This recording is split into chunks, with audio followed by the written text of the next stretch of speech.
Okay, I think it's working now. And the music's working, which I'm gonna have to turn off anyway. So what was it? Whatever. Off. So, back on. Got the live stream going, hopefully. You might notice that I'm actually early this time. I actually want to do this earlier than this, simply because, again, dinner, all that, baby in the back. But this time, by me starting earlier, I can get everything, you know, done quicker and then get back to the whole parenting thing. So, as you guys who were over at the last live stream know, the last one I did, well, I was able to answer questions and basically get through the topic I wanted to get through. It didn't go too smoothly because I had so many interruptions, and then I had to take care of the little one. And so there was this constant, you know, back and forth, going back there, finding out what's going on, which may still happen today. I may have to go there and grab the little one, but I'm not going to keep turning it off and turning it back on. Like, I wanted this to kind of like be the, you know, sort of make up for me messing up last week version of the QA. So, yeah, I'm back. This time well, I wasn't going to say we're going to go right into Q&A, but before we do that, I wanted to actually, I wanted to like do a quick little update on the topic of last time, which was finding sparring weapons.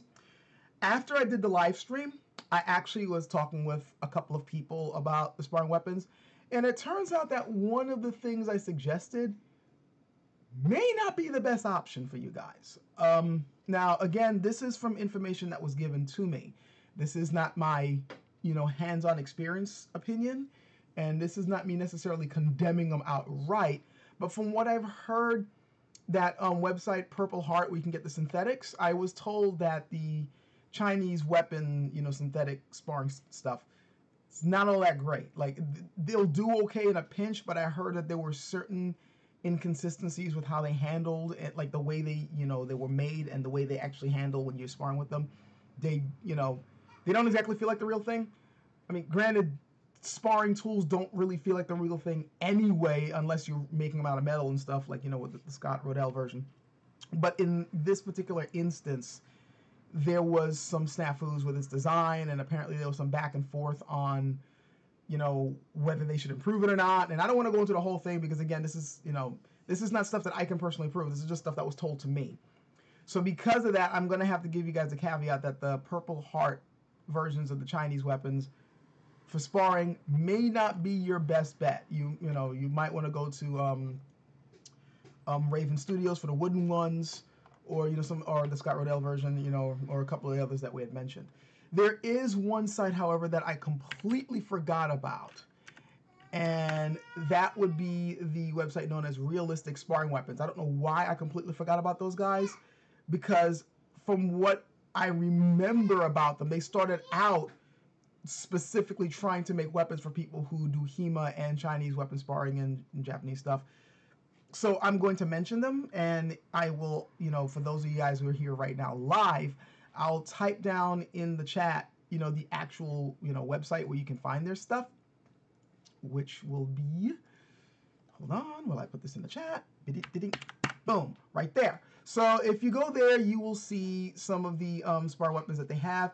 They have stuff for HEMA, they have stuff for, you know, Chinese martial arts, and they have stuff for Japanese martial arts.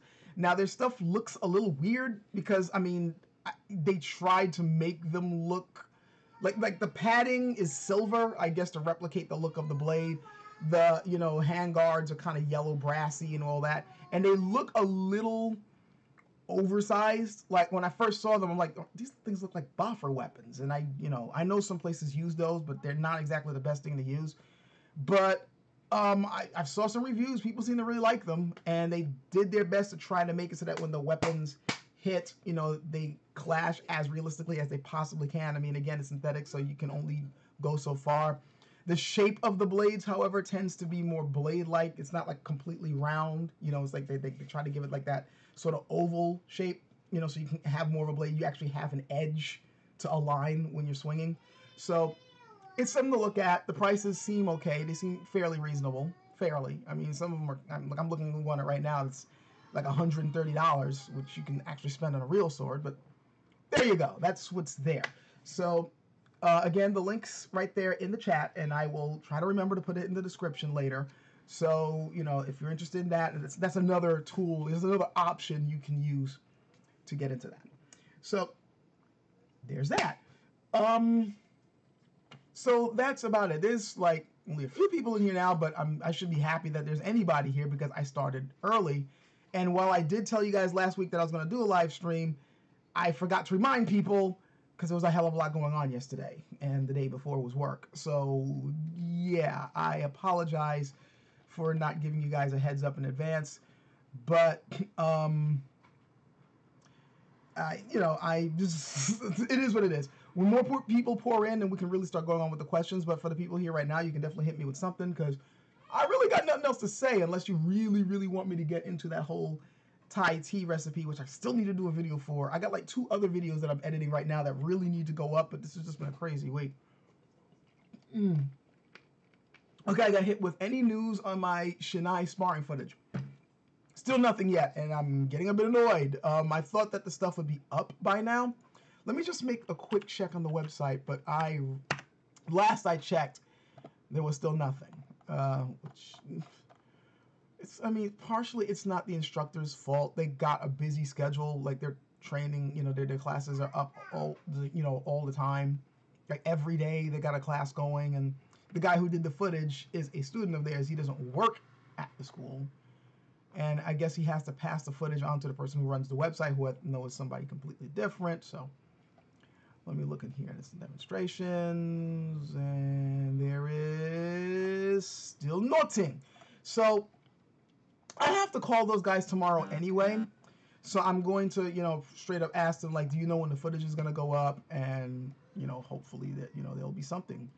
But yeah, for now, there's still nothing. And I really wanted, it would have been fun, you guys seeing me get my ass knocked around a bit. But for now, there's nothing up.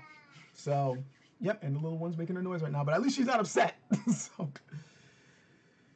okay. Said, did I look up General Frederick Townsend Ward? He was an American who volunteered in the Taiping Rebellion. I've not looked him up. I am sorry. That's a name that I have not heard of before, and I'm feeling embarrassed that I haven't heard of it because something tells me I should have heard of this dude. But no, I have not heard of him, so I guess it's another name, another person that I'm going to have to look up. Next person's asking me, have I seen the Titans trailer? Nope. I've heard of the Titans trailer, though, and I do want to check it out. I got a lot of catching up to do on my media stuff today. I've heard that it was kind of decent. Haven't seen it yet. I'll, make up my own mind whether Titans is actually going to be good or not. I'll be honest, when it comes to DC media properties, I don't have much faith in them. They've let me down too many times. Do I even need to mention the movies? The only DC movie recently that came out that was halfway decent was Wonder Woman. And even it had its flaws.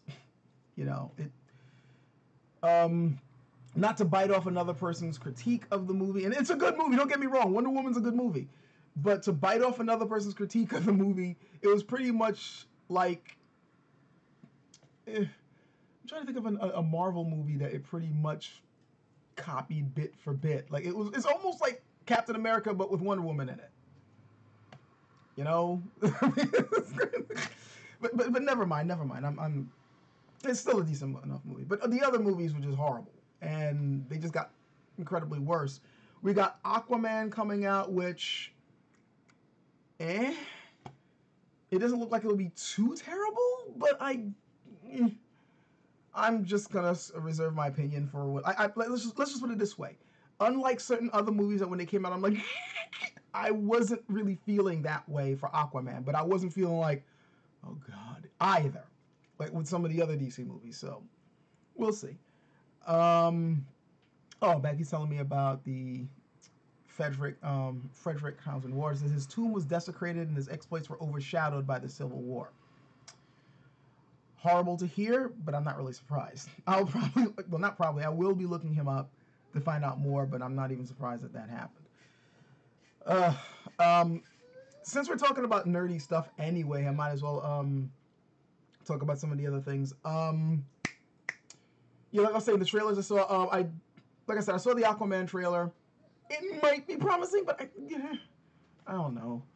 It looks like it's sort of, I'm kind of getting a sort of, okay, I've seen this movie before sort of vibe. You know what I mean? But if they tell the tale competently, I'll watch it. I saw the latest Battle Alita, Battle Angel Alita trailer. Mm.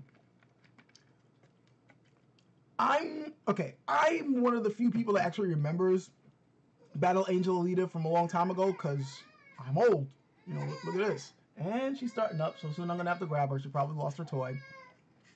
Shazam looks pretty good. We'll get into Shazam in a moment. Hold on while I get the little one. I knew sooner or later this was gonna happen.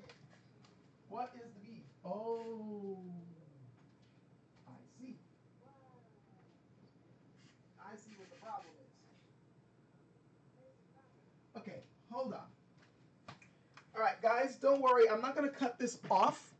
I will be. Give me about 5 minutes at the most. I might have the little one out here. I might not, but don't worry. I'm gonna be right. I just gotta take care of something real quick. But while you're there, here's your chance to build up questions. When I get back, I'll get back to talking about the trailers and about the Shazam trailer.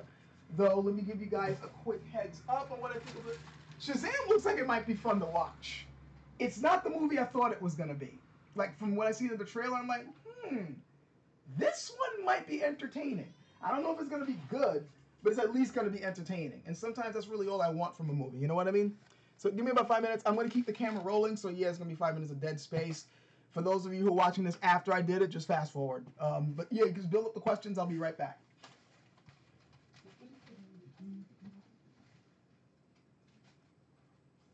Yeah, I had a feeling this was the problem. How you doing? Yeah, yeah. Not very comfortable, is it?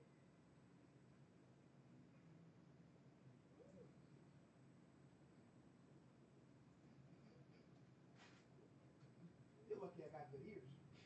Yes. You're lucky I got good ears. Are you saying food? Food's in the oven. It's going to be done in the next, 19 to 15 minutes now. If I am doing my math in my head right. Mm-hmm. Mac and cheese. Baked mac and cheese. Baked mac and cheese.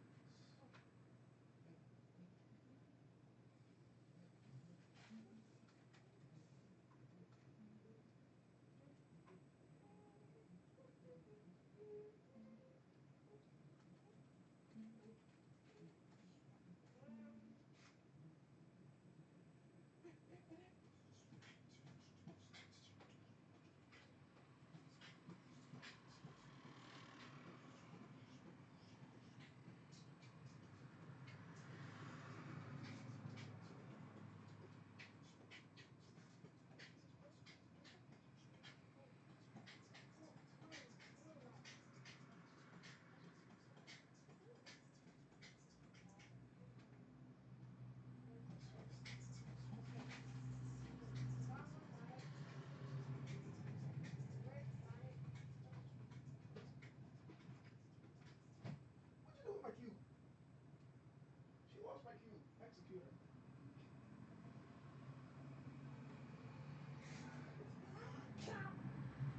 I might be playing music later, but just in case you're interested. And Danny might be out there. Let her play with it. We'll keep it quiet. Then that. And don't do that. No, I got it. I was giving it to her. I just want her to that will calm her down for a little bit. All right. Told you I'd be back. Ugh! And yet it doesn't look like I am. What happened to the stream? Why is there? Oh boy. Did this mess up? Let me, guys, let me know if you see me right now. If you don't see me, then I need to reset this. So, like, do you hear me or do you see me? Like, because right now it's showing me, like, with the software I'm using right now, I'm using Open Broadcaster software, and I see the camera still on. I see the light still on. But I'm looking on the YouTube website, and it's showing me a black screen. Okay, cool. That is, as long as that's working. Okay. All right. Where was I?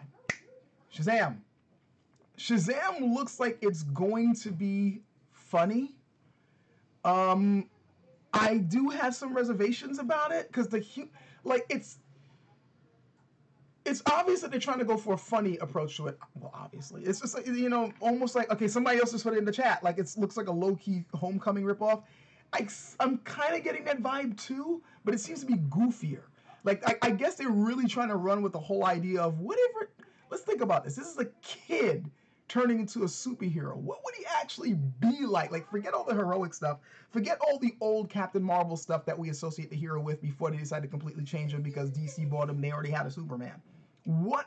Think of how this guy could be. So it seems like that's what they're kind of going with. Mm. And it could be funny. It could be. It's just that some of the humor in the trailer had me going, like there's some types of humor that will crack me up, and there's other types of humor that is a little too juvenile for me, if that makes any sense. And it seems like they might be going for the type of jokes that'll have me going. But there were some good moments in the trailer. Like okay, that instance when he realized he was bulletproof, and it's like, you're dead. That I will admit, that actually got a laugh out of me. Like I'm watching the rest of the trailer, and I was just like, and then that part happened, and I was like, so that made me go, okay, I might want to see this. It better not let me down though. Like I got a little bit more optimism for Shazam than I do for Aquaman. Though again, I'm not getting the same feelings of doom from Aquaman that I got from Justice League, Suicide Squad, Man of Steel, so on and so forth. So there's that. Like I said, and I was talking about Battle Angel Alita, which I'm old school. I actually remember the old anime that came out for that, and I did used to read some of the manga. So there's a lot that I know about the character. And from what I've seen of that second trailer, it's like they're trying to weave a little bit of the manga stuff in there, but it also looks like they're trying to make some stuff up like she's the last of her kind. The minute I heard that, I was like, oh god, no. This is not what we need. Like if you're gonna just I don't know what it is about people trying to bring in, like they're trying to make movie versions or westernized versions of, say, anime or kung fu movies or whatever, where they feel the need to change the theme or the feel of the original character into something generic that we've seen a million times before. I don't want yet, like, if the story originally was more about a particular person finding themselves and reinventing themselves in this new chaotic world, I don't need you to add on top of that, and she's the last of her kind. She's special. She's the chosen one. I've seen her too many freaking times. Americans are really obsessed with this chosen one idea because they're sitting there in the audience thinking, that's really me. I may be a chosen one. That's why we got so many freaking losers right now getting into politics. You know, I don't need to get into that rant right now. But that whole chosen one thing is really getting on my nerves. You say you're getting pretty low volume. That is not good because I'd already tested this mic 3 or 4 times before I started this up. Yeah. And for me, here's the problem. If I'm going to be testing the mic, that means the mic's going to get cut off here, and I'm going to have to cut this off and turn it right back on. So if more and more people tell me that they can't hear me too well, then I might have to pause and all that shite. I hope I don't have to do it, especially since Open Broadcaster software doesn't have a pause streaming. It's just a stop streaming, and then when I start it again, it's a whole new thing. Yeah. If there was a way to pause it from here, that would make things a hell of a lot easier. Okay. I'll try to get this a little bit closer, but I swear, just before I started the stream, I actually had this like really loud, so I don't know what happened. I'm really thinking it's my amplifier for my mic.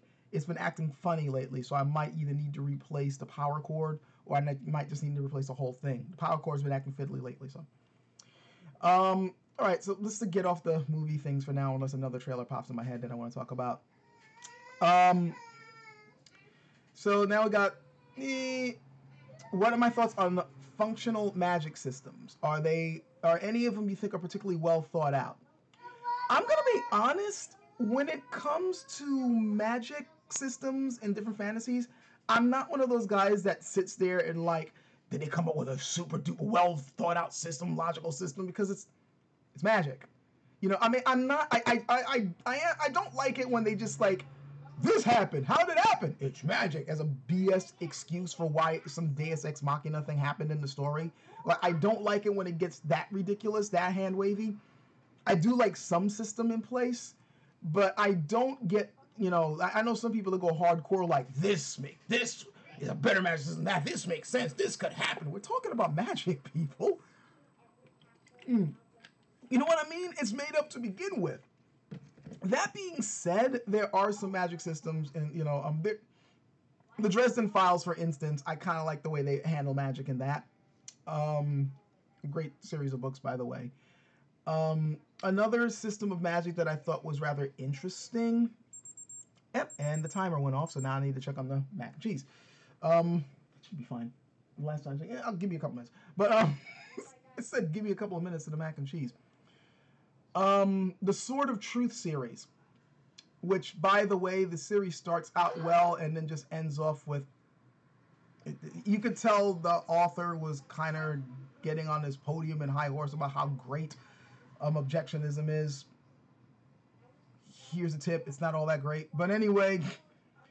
The series started out great, and then toward the end, I just stopped reading the series. But while the series was good, the way they explained magic and how it worked, I thought that was rather interesting. But yeah, generally speaking, like I don't really like focus on like this magic system, but those that impress me when I get caught off guard with it. I think the Wheel of Time series, if I'm remembering that correctly, also had a pretty good magic system. If you've read those books before, but that's that. And then, of course, there are magic systems in games itself. Like one of my favorite card game of all time, Magic the Gathering. That I personally love the way Magic works and the different color systems, the way that each color has, a way of balancing each other out. Each one has its own sphere. I kind of like that. In general, I like Magic systems where there's like different schools of influence and like areas that they excel in. And I also like it where I'm trying to think of another word besides weakness. Like, like the wizard can't necessarily be somebody who's constantly pumping power into it. Like, there has to be a trade-off somewhere. Like, whether, he has to rest a little bit because it takes a lot of energy out of him. Or, like some really powerful spells require a whole lot of build-up, a whole lot of ritual. You know what I mean? Or, something like that. It can't just simply be like, it happens. It happens. It happens. There has to be something that fuels it. You know what I mean? There has to be some type of logic to it for me to, enjoy it. Otherwise, I'm just basically reading about, okay, I need something to happen here. It happened. Why? Because a wizard did it. That's not going to impress me, So,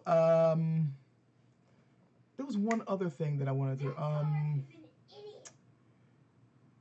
and also in general, I tend to like magic systems where the magic is like, it's not high fantasy, it's more like sword and sorcery, low fantasy, like Barbarian Conan sort of stuff. Because then that means you rarely ever see magic. And then when it happens, it's like, whoa! Like, it's always amazing, but it always comes with a toll. Again, it may take a long time to build up the effect. Or the gods will be like, oh, you did what? So whatsoever? Okay, I'm taking 5 years out of your life. Or something like that. It's always, something about it that, yeah, there's a reason why we wizards, us wizards that are smart and not evil and stupid, there's a reason why we don't sling magic all the time, because it's gonna fuck you up if you keep doing that. I like systems like that also. So that means that when the wizard does use magic, he's pissed, or the situation is worth it. Like, oh really? Okay, fine. I'm gonna get out the evil fucking books. Like, I like magic systems like that also, because you're like, oh shit, it's on. He just cracked the books open. It's about to get serious. So yeah, I like that. And also somebody just put she told me that Dank Post put down, I like the concept of combining magic and fighting. I love that. I absolutely love that. Don't worry, the mac and cheese is fine. It's not burning. I'll go check on it anyway so you guys don't think it's burning. Oh, that looks good. I would say you guys would love to taste this, but then it's only going to get you guys mad at me because you can't taste it. Oh, yeah. Oh, yeah. Dad? That's looking good. Dad. Yes, Ben. Sorry to interrupt your live stream, but I ducked and then ended up trying to sprint while ducking, and it... He's playing the game. I'm just letting them know what you're talking about. But yeah. Also, guess what? What? So I sprinted through some detection lasers, Mm-hmm. and I was like, oh god, I just sounded the alarm. You're gonna need to go back there before she starts screaming because she's by herself. And somehow it did not sound the alarm, which is weird because it should. Well, sometimes you get lucky. Get back there before she gets upset, then. You guys are gonna be on here soon anyway, because dinner is pretty much prepared. I just need to let it settle and cool down. Okay. Wow, what live stream you know where the family life is still going on in the background, making this look unprofessional as all the hell, right? You can't get that anywhere else. Well, you probably could get that in a lot of places on YouTube. Yeah, there was one time a dude was live streaming on Twitch, though, and there was like a whole fight happening in the other room while he's trying to play League of Legends. That was actually kind of funny. Anyway. I don't think that I know the context of Yellow Bamboo. Talking about what my son was talking about. He's playing Payday. Oh, no. I think he's no. Is he playing Payday or is he playing Minecraft? He was playing one of those two. Whatever. Okay. Yeah. He's talking about Payday. Anyway, next question. Says, have I tried sticking my thumb on the blade or fingering the quillions on the hilt? Oh, you're talking about when you're manipulating the sword? Sort of. Let me show you the grips that I normally use when I'm practicing with the sword. We'll use this one because this is the one that's actually, the closest to me, and it also is one of my favorites. Well, the Hanjen is my ultimate favorite, but this is still a pretty good one. Generally, when I'm holding the sword, for the most part, my general grip, because when you're using a sword, the more you want to manipulate where it goes, the more your grip's gonna kind of change. You know what I mean? I never hold it in a hammer grip. Okay, this to me, no matter what your fighting style, no matter what your weapons discipline of choice, this is a no-no. You don't hold your sword in a hammer grip all the time. You don't get you're not going to be able to align your sword properly for a cut this way. You can't align the point of your sword for a thrust easily. It's too stiff. It's also pretty easy to manipulate and mess you up. This is just no. What you want is a grip that's firm, but as the Chinese would say, alive. So generally when I'm holding it, what I tend to do is I like to hold it like this. Like I know all my fingers are here, but I tend to have my thumb here, like that. The reason why I tend to only have these fingers tight and the rest loose is because when I need to, say, snap a cut, because there's a lot of snapping cuts with this. First of all, having this there, I at least got a good grip, right? But then by keeping these sort of loose, when I want to snap the sword, right? And let me move here so you can actually see the blade in motion. When I snap it, like bam, you get that extra snap with the pinky squeezing against the handle. Instead of you just, like you're swinging a club. No, it's a blade, and you're trying to slice and, cut with the top third. So you got to have a little bit of snap sometimes, especially if you let's say you're defensively and they're making a move towards you and you happen to step out the way and their wrist is open. You want to point at that wrist, just bam. And you can just whip that way like that, but you can also squeeze this at the last minute. So it's ding, you get that extra little, chop, that extra little bit of power to go right on the wrist or top of the head or wherever you happen to be aiming at. So this generally is my general thing there, like pop. And, pop, it's funny how when you do it that way, your fingers just naturally start to shape up where you need it to go. So, again, by keeping this tight but the rest loose, if I want to suddenly go here, now look at the grip. It's just naturally adjusted where it aligned. This finger got to move here. This finger got to kind of line up. But I still got a firm grip because I got these two right there. So, it's boom. You know what I mean? Circling around, boom. Again, it folds. It goes in. And then the fingers can help manipulate where the blade needs to go. See? Now, I rarely do this. I know why it's done. I'm not necessarily saying it's bad. Hell, one of my instructors puts their finger there. And they're better than me at this. I could tell you that much. I got enough dings on my chest and head to prove it. But, the reason why I don't like doing that is because I went up against too many Western style fighters. And they love it when you show up with a sword, but your hand isn't properly protected. You know what I mean? They're used to using long swords with the really long quillions, and they're used to, fencing with the hand guards and stuff like that. So when they see you show up with this, they're like, they're like finger sniping time. So the last thing I want to do when I'm going up against them is handing them a target. That being said, this really does make it a lot easier to manipulate where the blade goes. It really does. But I kind of compromise. See, by holding it like this, I can still do that, and my finger still extends. I'm just not out here. I'm over here. But it's still basically the same grip. But I do see people doing this, and it does help. Hell, to be perfectly honest, European sword fighting sort of does the same thing.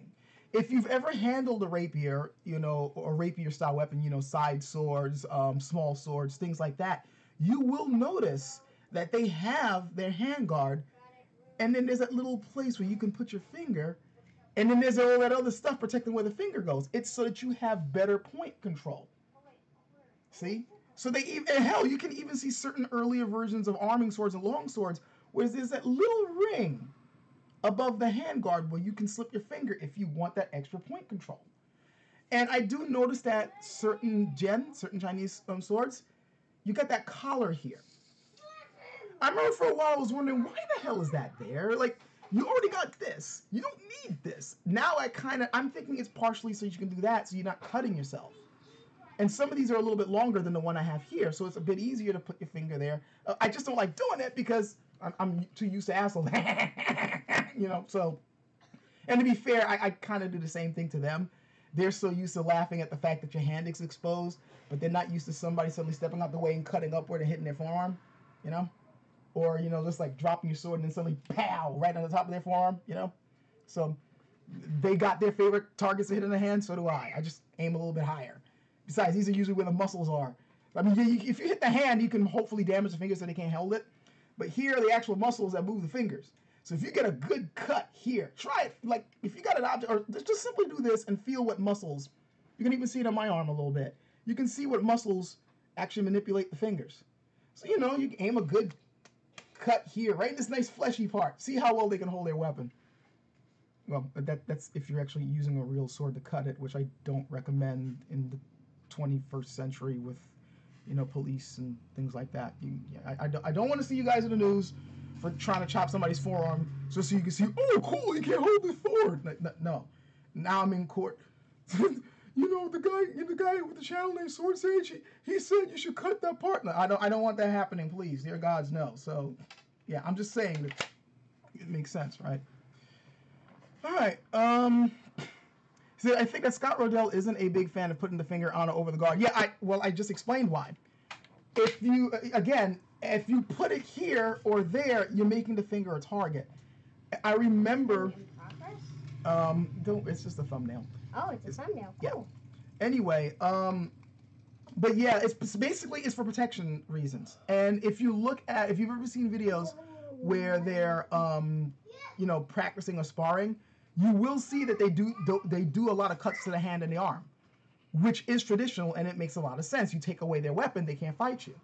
So if you have a system that likes sniping the hand, the last thing you're going to want to do is present a target. So it doesn't surprise me that he's not a fan of that. Now, you look at other people who train in the sword, I noticed that, and I'm not saying that if you do this that proves that you can't fight, but I do notice that people who do a lot more, in Chinese martial arts, who do a lot more forms training and less sparring, tend to have their finger here. Whereas I'm seeing the people who are a little bit more realistic, they don't do that much. Now, of course, there are exceptions to that rule. One of my instructors does have his finger there, but he will bust your ass. So, I guess it depends on your taste. I just know me personally, I may do it every now and then. No thanks, Ben. Besides, you're ruining dinner. Dinner is almost ready. Why do you keep reaching for these things when I keep telling you? No, I'm giving it to you. I don't want it. Dinner is ready. I'm going to be, right after this, we're eating. Put the cookies back. Don't have kids. I'm just kidding. Have them! Anyway, I just birthday. So let's see. Even a long sword, there are plenty of techniques to put the finger over the guard, fingering the guard. Yeah, there are reasons for this. So you guys are putting some interesting stuff. I love the fact that you guys put this stuff in the chat. And I'm liking now that they have the chat when you watch this even offline, because you can see all the stuff that people are putting up. So yeah, Indigo XYZ18 is asking, do I speak any Mandarin or plan to learn? I do not speak Mandarin. I just know a few words and phrases here and there. I do plan to learn. There are, for one thing, it's just good to learn the language of the martial art that you're studying. I mean, I just think it's a good idea. That's why I tried to pick up a few phrases and recognize some characters here and there as well. But another reason is simply because I do want to go to China someday. It's actually one of my dreams to, like, you know, go to China and kind of go off the beaten path, so to speak, like stay away from the tourist traps, which means I'm probably not going to go to Shaolin, but who knows, maybe I will.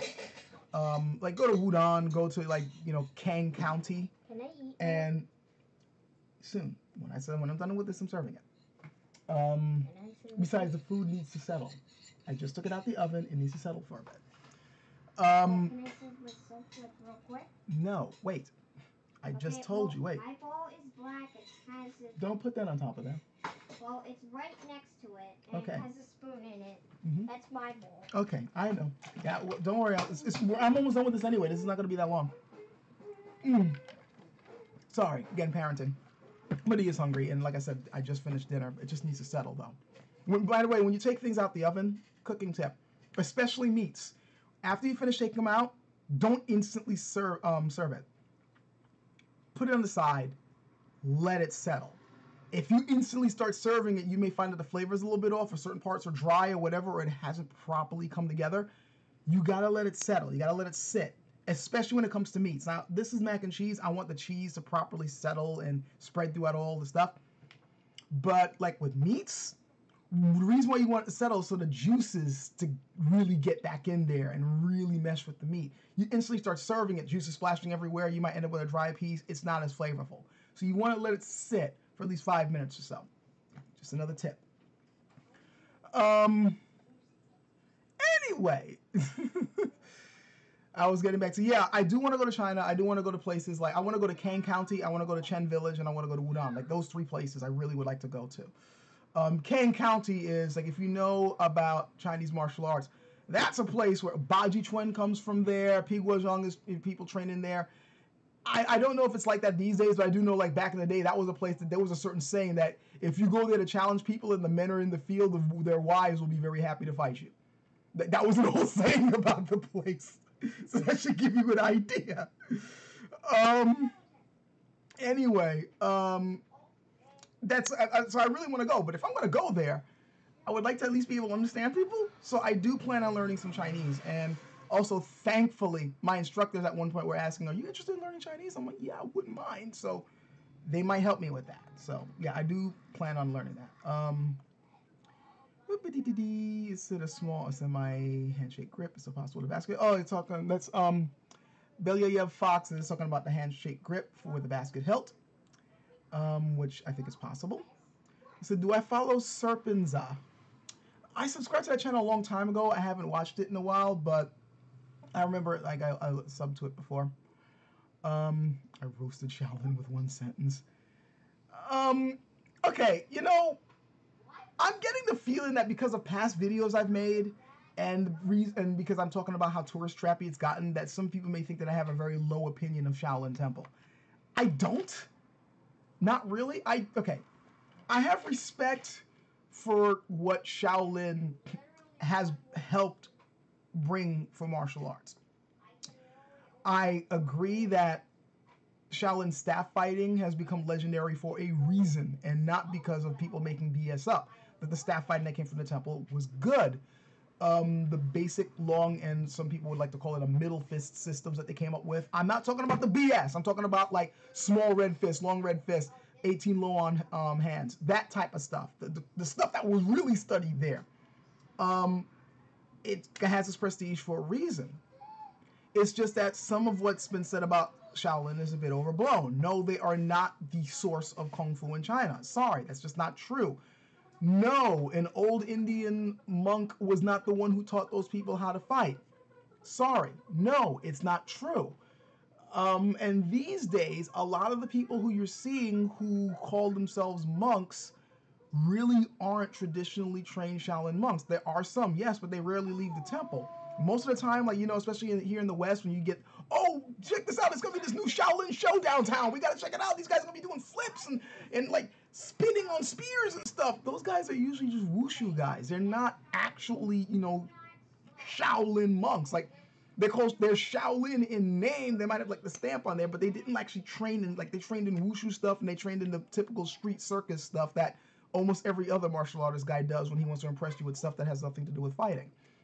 So that's pretty much my disdain. Just like the same disdain that I would have for like the tourist trappy, oh, I'm a monk, but he's really not, is the same sort of disdain I have for the guy who's like, I have ultimate iron skin, iron shirt kung fu. Watch as I lay on this bed of nails and the guy cracks a concrete block on my chest. It's like, that's got nothing to do with fighting and it's a parlor trick. That's what I'm pointing at, not the temple itself. Like, there is some good history from there. It's, I'm trying to think of a good way to end this off so you guys can see that I'm not, okay. This is going to get me into a lot of trouble, but if you guys see my older videos, this shouldn't be surprising anyway. It's like me talking about America. I love the ideals of this country. I love what it stood for. I'm still awed by the fact that the United States was formed with an idea that was completely mind-blowing for a lot of people at the time. Power doesn't come from above, it comes from the masses. What the fuck you talking about? That was a revolutionary freaking idea. At a time when you still had monarchs trying to claim that, no, we rule and we can just go to any country we want and take over it because God gave me this crown. Fuck you. Power comes from the masses. And we're smart enough to realize that. That's huge. That is fucking huge. And that helps set the stage for a lot of other countries to, hey, we don't have to settle for tyranny. Fuck that. Love that about this country. That history, that legacy. Doesn't mean I like the way it's being run right now. There's a lot of problems here. I can celebrate the good things while still pointing at that shit's fucked up. I guess that's the best way I can describe my problems with Shaolin. I appreciate the history and what it represents. I don't like how it's being run right now. So, yeah. So, Kovoku says, what is the closest analog to European knights or Japanese samurai in China? I hear that they didn't have a military culture the way the former two did. Yeah. Typically speaking, the way you have this revered class, like the samurai were a class unto themselves, the knights were a class unto themselves, they had this code of chivalry and honor and all that. China, not so much. It was more like you were in the military, it was a job.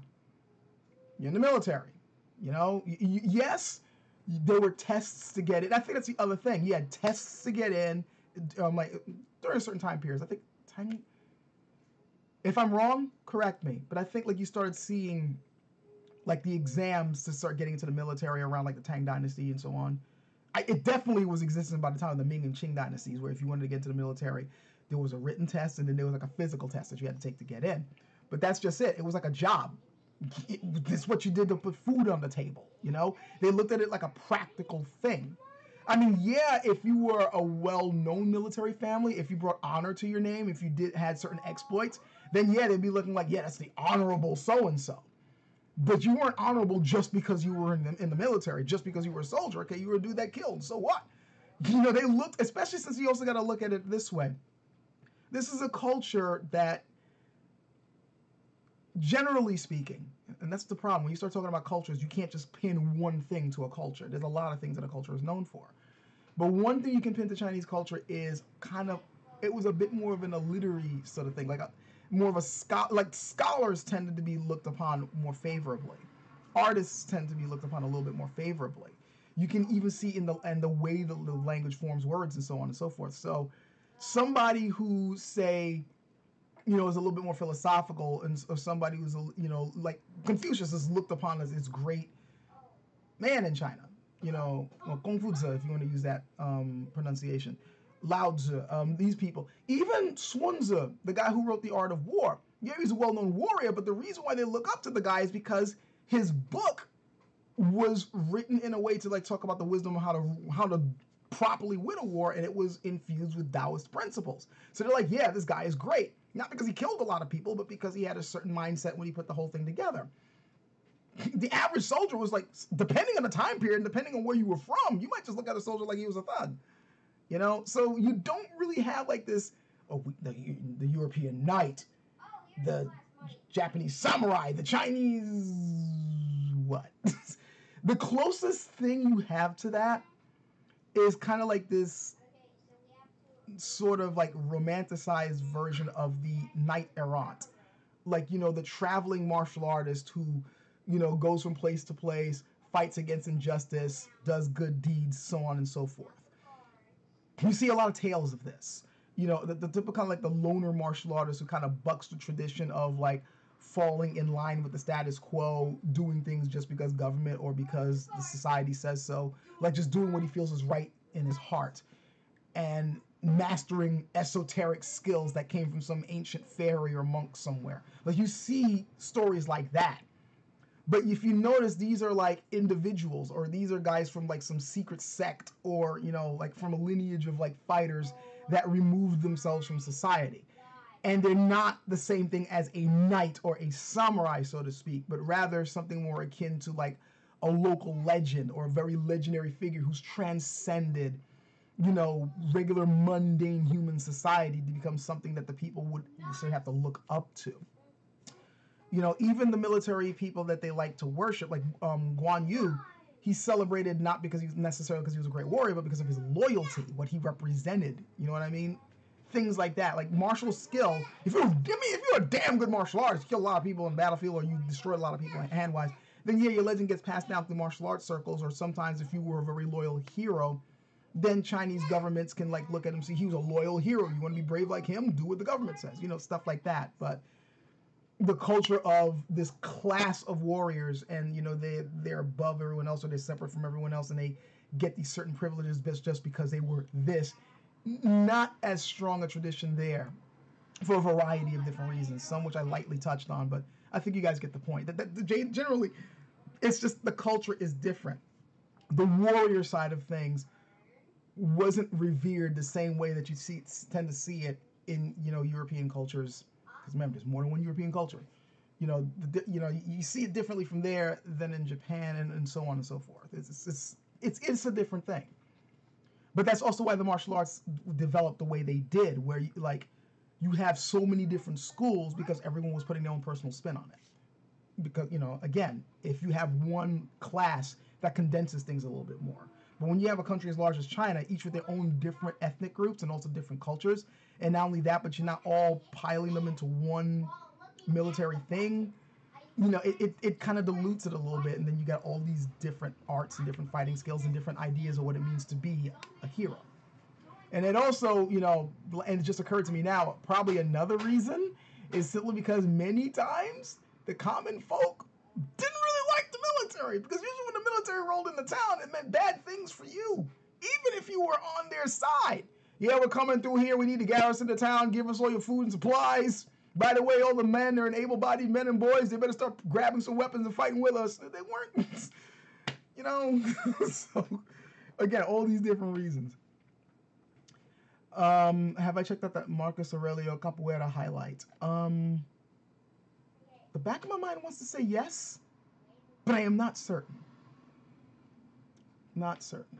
Seems like Taiwan would be better if you went to a Sinic country, since China blocks YouTube. Also, actually, you know what? Right now, not me, but another is touching on things about Taiwan that I actually wanted to mention a bit, Brown Bricks, basically about martial arts. Here's something that is going to sound inflammatory, but it's kind of true. You're going to find more able-bodied martial artists in Taiwan than you're going to find in mainland China. Sorry, but it's true.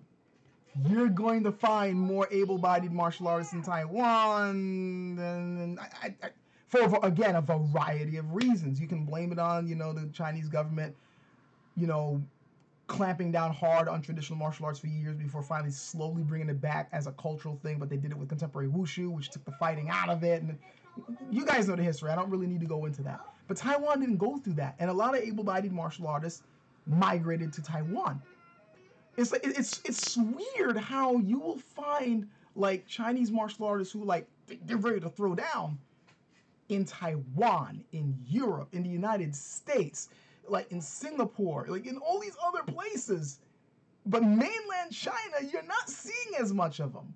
Again, for a variety of reasons, which if you go into the reasons, it makes sense, but it's still kind of sad, you know? And to make matters worse, a lot of them believe in the myths that drive me nuts, like Shaolin being the birthplace of martial arts, or Chen Sen Feng creating Tai Chi Chuan. Like, this stuff ain't true. You live in the country where this came from, you'd think you would know, but hell, to be fair, a lot of countries are like this where just because you live in it doesn't necessarily mean you fully understand the history of your own country or culture. Again, the United States is a good example of this. You know how many people around here are screaming about how much they love the Constitution and the Declaration of Independence and they don't know what's in it? I mean, when I live in a country where people are constantly saying that the Constitution was based on the Ten Commandments, or that, Christian values helped to found the country. And if you know anything about either of the two, you know this is wrong. But that's what's believed here. Meanwhile, you talk to people who either weren't born here or like migrated here, where they have to learn the history of this country if they want to work here. And they're like, how could you guys believe that? And I get that a lot. I do have correspondence with people outside this country. I mean, Skull's one of them. And many times he's like, it's funny. Sometimes I get from like different people from different countries, what is going on? And I'm like, why are you asking me? I'm not in charge of these people. I just live out here. But I'm getting off topic. The point I'm trying to make is like, yeah, when it comes to martial arts, like able-bodied martial arts are guys who really are into hardcore preserving the traditions, body conditioning, fighting techniques. I'm finding a lot of the guys coming from Taiwan, not mainland China. Like even teachers you may have heard of that you may like. I believe Yang Ming, his tradition, he's from Taiwan. Adam Siu, he's from Taiwan. These Jason Tzu, he's from Taiwan. And again, I'm not saying that there aren't good fighters in mainland China. They are, but you're gonna have a harder time finding them. So there's that. It's almost time for me to cut out. It's already been 52 minutes. Okay, I gotta scroll. How much would a basket, cup, or hilt interfere with proper Jian technique? Honestly, it interferes quite a bit. I learned that the hard way. One time I was sparring with someone who only had basket hilt sparring stuff, and so much of the things I wanted to do. Maybe it's because of the way it was constructed. Maybe there's some better basket hilt constructions that would allow me to manipulate my hand better. Like if I had a basket hilt that allowed me to still do that fingering over the guard thing, but you still have the finger control, then I probably would do better, like a more of a rapier hilt. But the way it was, my hand was pretty much constrained to be like this. I could barely really do this. So that messed me up quite a bit. Like I couldn't do, my pointing techniques. I couldn't do my wrapping around the wrist to like strike or change position and come in. Like it was really hard for me to do that with a locked in grip like that. Now, again, if you got a basket hilt, or you got like a protection wrap that allows your hand to do these sorts of things, then it probably won't get in the way much, and it'll probably be good protection. But generally speaking, there's a lot of stuff that you do that something conforming your hand into one spot's really gonna get in the way of. And not only that, but there are some systems that, believe it or not, you're gonna switch the hand. And I mean, maybe it's because I'm not trained in these weapons, but I can just simply imagine trying to quickly switch to this with a hilt around that. It really interferes. Like there's actually a drill that I train in where like I'm doing the basic rises and then I come off like this and then behind the back and then I stab with that. I switch from right to left and then I again switch from left to right. It's kind of like a way to trick them. Like you can parry this way and they think their riposta's going to come here and then you come here. And you get that extended reach because you put your left side forward as you parried and twisted this way, and then boom. And you have to do it in one fluid motion. It's really... Oh, sorry. Really? If you're going to come out here, please don't do that. Sorry, I'm just trying to bend this straight. Yeah. So anyway, imagine trying to do that with a basket hilt or rapier, wrap. I'm pretty sure some of you guys right now, I could do that. I do that in my sleep, but not this guy. And I haven't seen a whole lot of other guys being able to do that easily. Oh, it's getting dark. All right. I'm going to try to go through these questions really rapidly, but I'm thinking, yeah, it's soon I'm going to have to cut this off. Dinner needs to be served. And I wasn't planning on doing this for too long anyway. This is more of a makeup for last week, but I figured like an hour, just under an hour is good enough. Ben, no. Good. Enough is enough. No. They're not even yours to touch. Okay, I got a recommendation, or first of all, we got not me, but another talking about how Taiwan is pretty great for martial arts. This is how traditional martial arts went there. That's what I was touching on. Fantastic, that's true. Highly recommend the book Military Culture in Imperial China. Thanks for the book recommendation. I need some more for the library. I will write that one down. Never mind martial arts. Who is my... Oh! Adam Smythe is asking me, never mind martial arts, what's my favorite jungle producer? Oh, God. If I knew this was going to go into music, I would have booked this for like another 2 hours because, oh, I can talk to you about music. Oh, my God. This is going to take forever. If we're going to be talking about DJs or producers, period, we'll be here all night, guys. We got Premiere, we got Large Professor, we got Remark, we got 16 Arm Jack, we got Omni Trio. There's so many freaking names I can drop on you guys right now that you got to listen to the music. You got to listen to the music. You got like, we could be here all night. And like even now, I could just drop 2 names on you now that you can. No, all right, I'll be nice. This is not jungle yet, but if you just like really good instrumental hip hop beats, Brock Berrigan. You gotta check. He's on Bandcamp. You gotta check this dude out. Seriously, I got his entire freaking discography. Fantastic music. Seriously, good shit. You gotta get your hands on that. Another dude. His name always throws me off. Bureaucratic.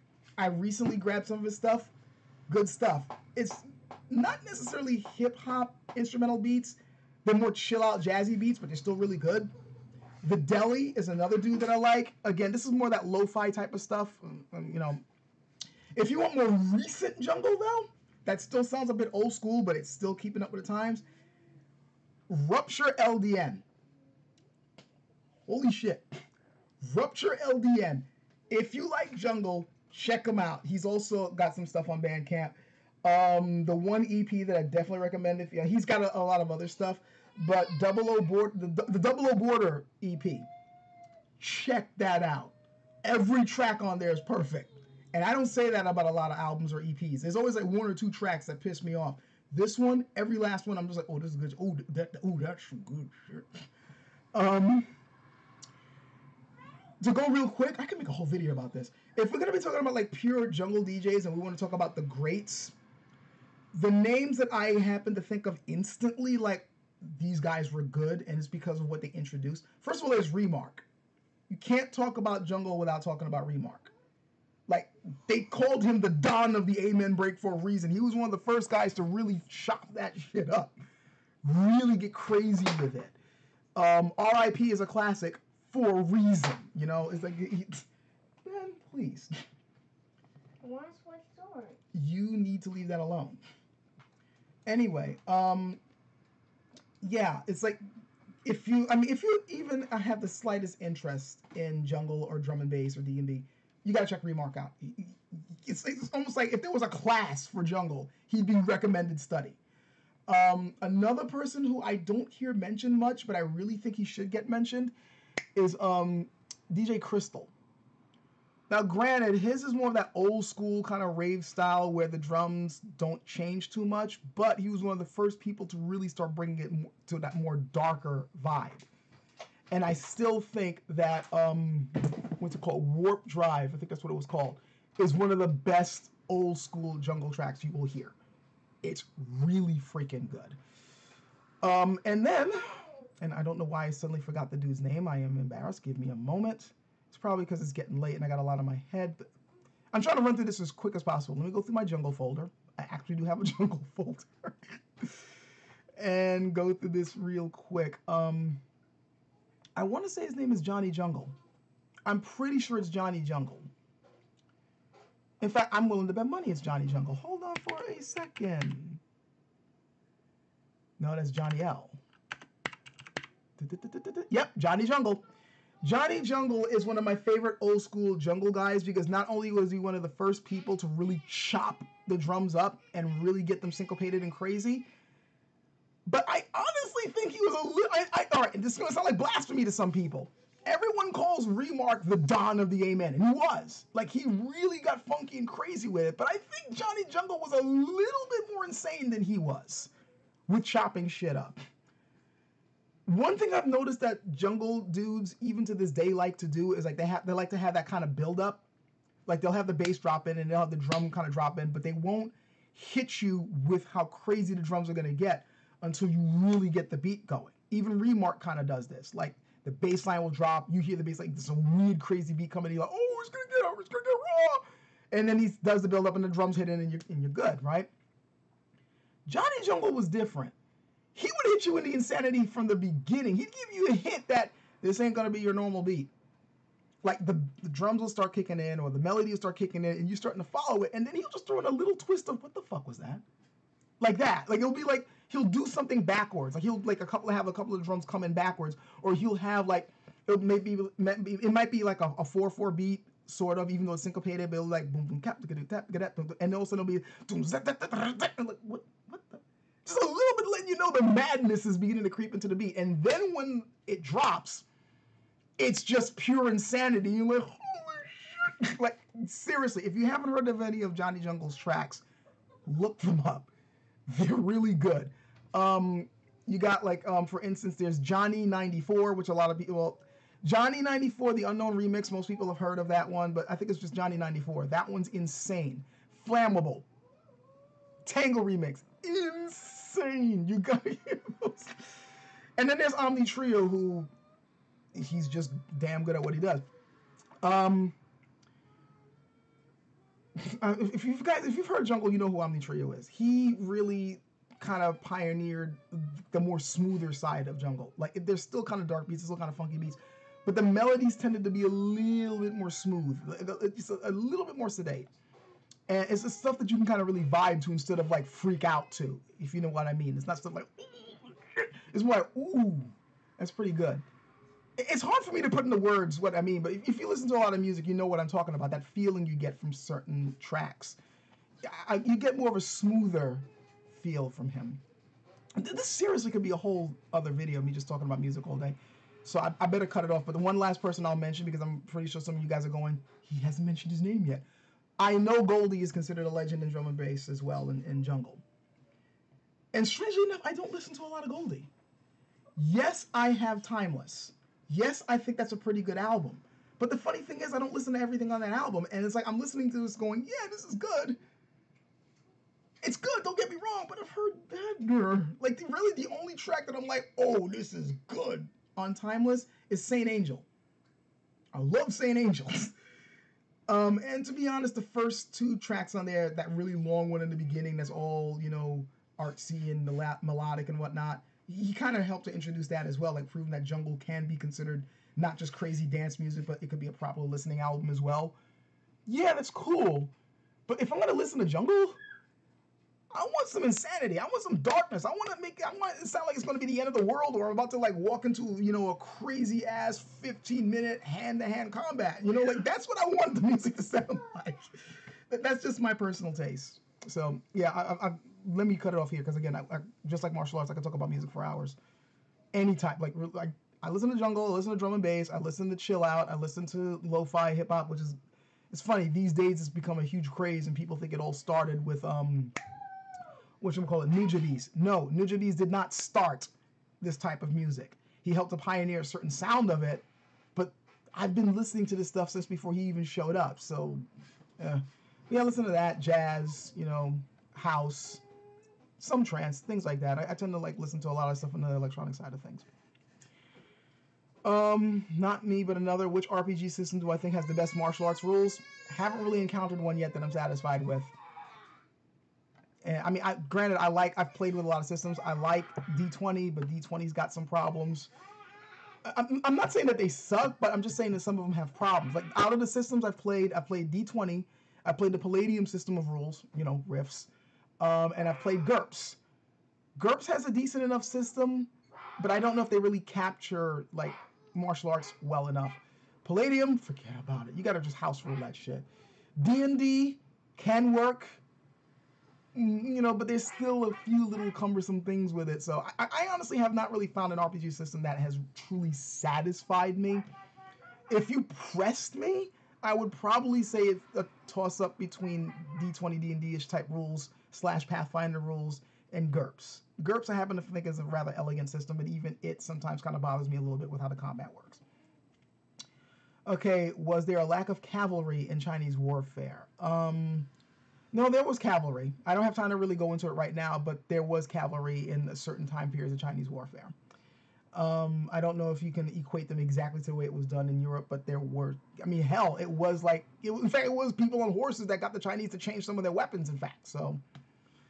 And the MMA fighter Ramsey Dewey makes a video called Kung Fu in China, That's Not What You Think. He says most of the Kung Fu teachers there are European. Not surprised. In fact, I may have seen that video, in fact. I may have actually watched that video. Bentino says he has a friend from the Philippines who's asking her about Eskrima, and she's never heard of it. So I asked her what martial arts are popular, and she said Taekwondo. Again, I'm not surprised. By the way, Taekwondo is also a very popular martial art in mainland China. It's funny how the country you're in, you typically don't like training in the art of that country. You will find people dedicated in it, but by and large, like in the United States, you want to learn how to fight? I want to take up MMA. Some people may argue that MMA has become a Western thing, but I don't know. That would be an interesting debate, actually.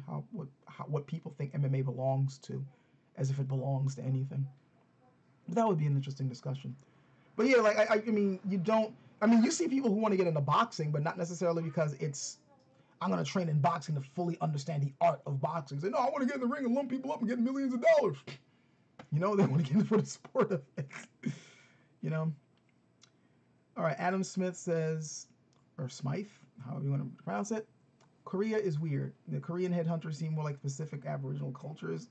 Japanese make good use of crazy Koreans. And that could be an inflammatory statement. I really don't have much to say about that. And I'm not really sure what I think about that one.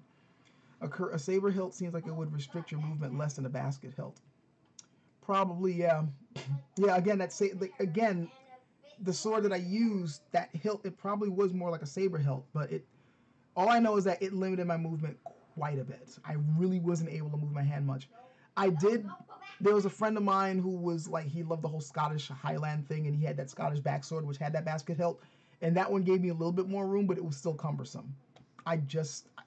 I'd rather have the freedom to move my hands. I know this is better protection, but I have ways to protect my hands. It's you got to be a little bit more lively with your movements, basically. So, instead, some people say I should try experimenting with a Schiavonia sword. Probably have more room, but I need money for that.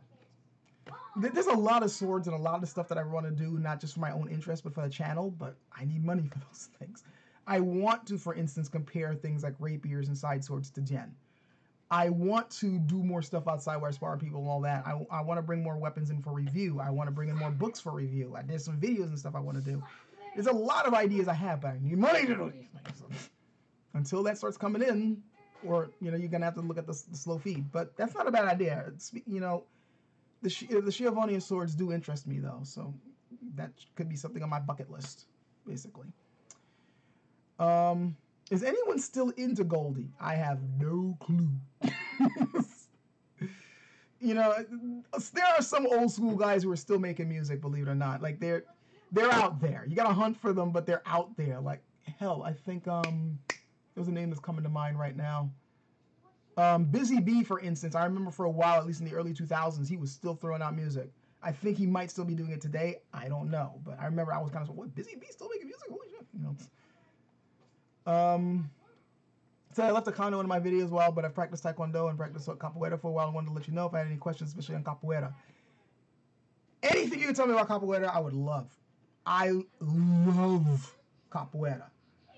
I absolutely love Capoeira. I don't practice it. I don't see myself practicing it, but I love to see it in motion, and I knew a couple of cats in New York who did practice it, and it was just like, I loved their movements. I love the beauty of it, but I love the practicality that was in there as well. They were really good at tripping you up. That was one thing I noticed about Capoeira is that if you started sparring with them, they'd get you on the ground flat, just fast. Like before you even knew what the hell happened, your feet were swept right out from under you. So that was one thing I really appreciated about it. But I just simply like the way it moves. I like martial arts that flow.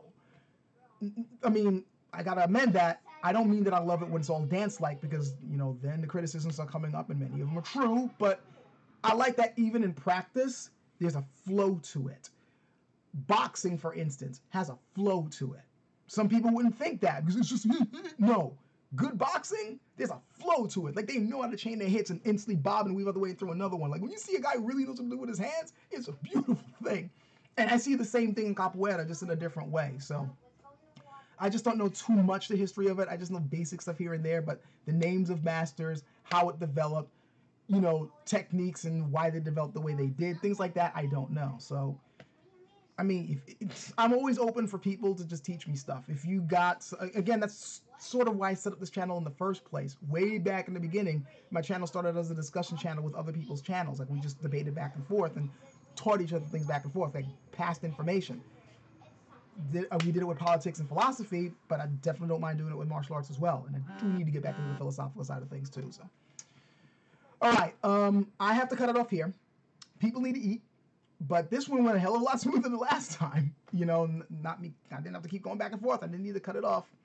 So I'm glad you guys showed up again, even though I showed up. I did this a little bit earlier. I'm thinking that from now on, instead of doing it 6 p.m. Pacific, it might be better for me to do it at 5 p.m. or 4-ish, because I'm able to get this out the way and then immediately go into being, you know, a parent, you know, handle my responsibilities. If you guys are okay with that, let me know. If you guys are not okay with that, again, I'll keep it around like the 5:30, 6 o'clock-ish sort of thing. But I'm thinking that maybe I should do it a little bit earlier on Sundays when I do these things.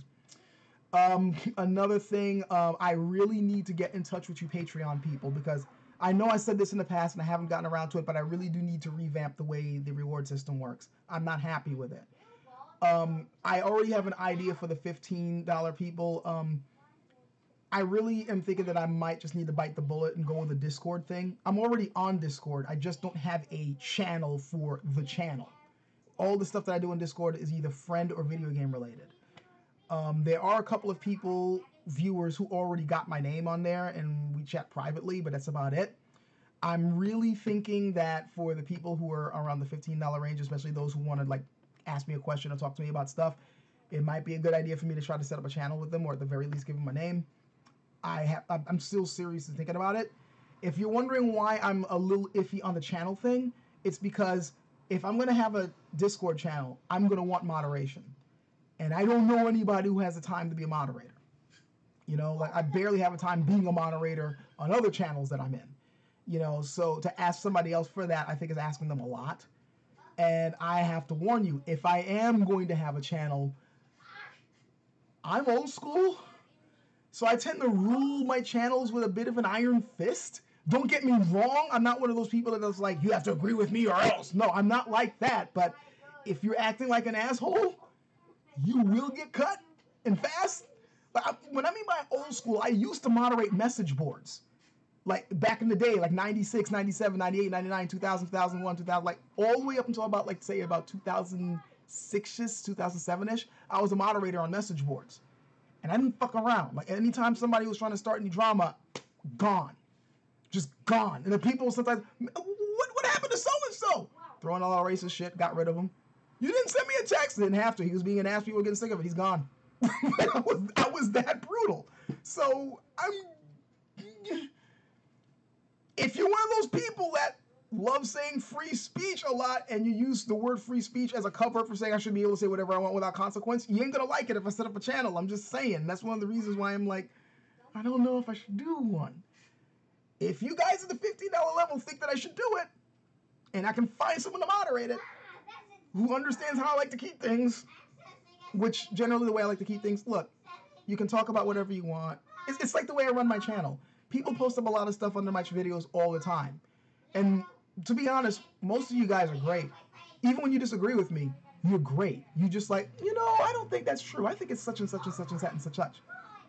I'm fine with that. In fact, I love it even because sometimes you guys are right. And I'm like, ooh. You know, I rarely get assholes, but every now and then I do. And you may notice that sometimes I even leave the assholes around. Like they may throw me an insult here and there, and I just ignore them or whatever. It's when they start really getting belligerent that I'm like, okay, you obviously want attention. Here's the axe. You can never speak here again. Thankfully, I haven't had to do that in years, but I've had to do that, like, especially when my channel first got started. Ooh. Those of you who have been around for a long time, you may remember those years. When I first got started, especially like the third and fourth year that my channel was up and the so-called race realists started showing up, ooh, things got ugly. Things really got ugly. We don't have to talk about that. But yeah, these are some of the things I wanted to discuss. And not even just the people in the $15 level, let me know if you're okay with the channel idea, or at the very least me giving me my name on Discord or whatever. The rest of you guys, even if you're not on Patreon, if you're considering it, let me know what you'd like to see. Because I really needed to revamp it. I'm not really happy with it. For one thing, some of the stuff that I put on there, I haven't really been able to do, like the whole voting on the next video thing. These days, I'm scrambling to get videos up, so it's like I don't even have time to put up a list of what do you want to see next. So I have to like change that to something else. And also, I just want to like put up something that you guys think is fair for what you put in. If you want to put it in. And if you don't want to put it in, you don't have to. That's the other thing I want to stress. Look, people's is broke these days. So I'm not expecting everyone to watch my channel to throw me money. That's ridiculous. I don't do it for everyone else I watch. Like, I give money to Skull. I give money to a couple of webcomic artists I like. There's one more guy on YouTube I give money to, and that's about it. You know, that's it.